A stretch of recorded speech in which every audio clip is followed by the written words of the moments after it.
જીવાત્મા પોતાના ધ્યેય સુધી પહોંચવા માટે દાખલો કરી રહ્યો છે. એને પોતાનો લક્ષ્ય સિદ્ધ કરવો છે. સુખની સાથે પરમ શાંતિ પણ જોઈએ છે. આ બધું એકી સાથે કેમ પ્રાપ્ત થાય?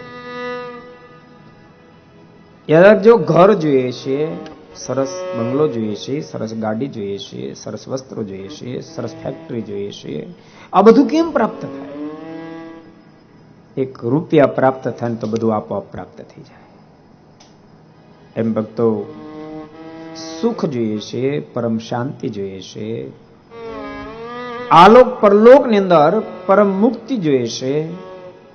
આ બધું જ એકી સાથે કેમ પ્રાપ્ત થાય? જેને પરમાત્માની કથા પ્રાપ્ત થાય ને જીવનની અંદર બધું જ પ્રાપ્ત થઈ જાય, કશું જ બાકી ન રહે.